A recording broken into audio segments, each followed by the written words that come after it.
અમે સંતુષ્ટ છીએ જે પેનલ આપી એના માટે. પાર્ટીએ જે નિર્ણય લીધો એ શિરોમાન્ય છે, અમને કોઈ વાંધો નથી. પણ અમે જે લેટર આપ્યો હતો, અમે અગાઉ લેટર આપેલો જ છે કે અમે આ વખત ચૂંટણી લડતા નથી. એનું કારણ એક જ હતું કે અમારા યુવા ઉમેદવાર જે કમલેશભાઈ કોઠીવાર છે એને આપવાની વાત હતી કે યુવા ઉમેદવારને તક આપો. અમે 2 વખત લડ્યા, આ વખત કમલેશભાઈને તક આપો. તો કમલેશભાઈને મોકલી દીધા 12 નંબર વોર્ડમાં. અને તમે જાણો છો કે અમારું કામ જે રીતે તમે અમને હાઇલાઇટ કર્યા હતા, તમારી હાજરીમાં જ અમારા બધા કામ, જે વખત હું કોર્પોરેટર હતી ત્યારે જે રીતના અમારા કામ હતા એ તમે બધા પણ જાણો છો. એટલે અમારી કોઈ પાર્ટી સાથે નારાજગી નથી, એ પાર્ટીએ જે આપી. પણ એક વસ્તુ છે કે જે બેનને ઓબીસી સમાજમાંથી ટિકિટ આપી છે એ બેનને હું ઓળખતી નથી, કે કદાચ અમારા કોઈ કાર્યકર્તા એ નહીં ઓળખતા હોય. એટલે એટલી વસ્તુ છે અમારા માટે કે પાર્ટી જ્યારે ભલે ટિકિટ આપી, અમે પણ કીધેલું કે આપો, કોઈ બીજાને આપો તક.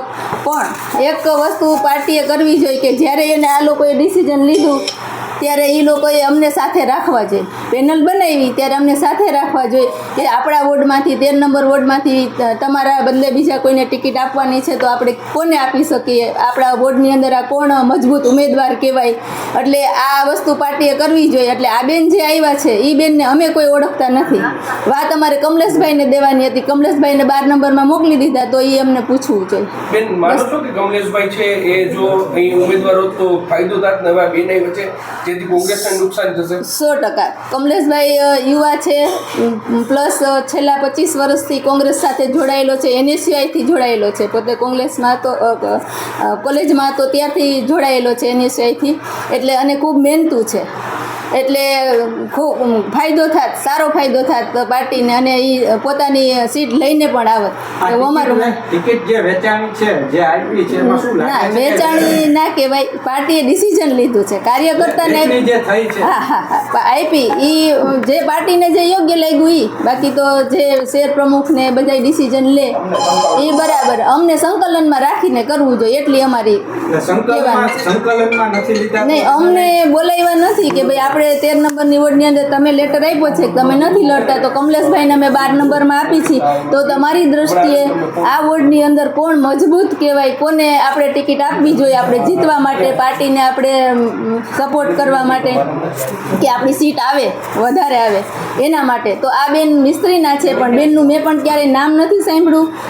છેલ્લા 10 વર્ષથી તો હું પણ સક્રિય રીતે છું, તો એમાં મેં બેન ક્યારેય અમારા કાર્યક્રમમાં નથી આવ્યા કે નથી એમના હસબન્ડ આવ્યા. એટલે અમને એ એક થોડુંક છે કે પાર્ટી માટે નુકસાન ન થાય એના માટેની વાત છે. આ બેને એનું દુઃખ થાય છે કે પાર્ટીને નુકસાન જશે, એનું અમને દુઃખ છે, અમારું દુઃખ નથી.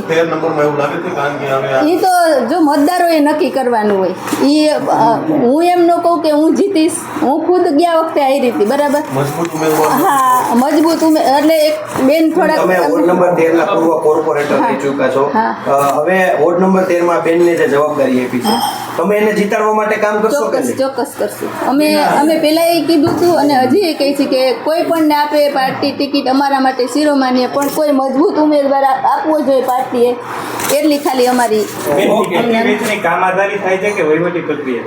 નહીં, કામ આધારિત થતી હોય ને પાર્ટીને જે યોગ્ય લાગતું હોય એ રીતે. પાર્ટીને ઉમેદવાર સારા દેખાતા હોય તો પાર્ટી આપી હોય કદાચ ટિકિટ.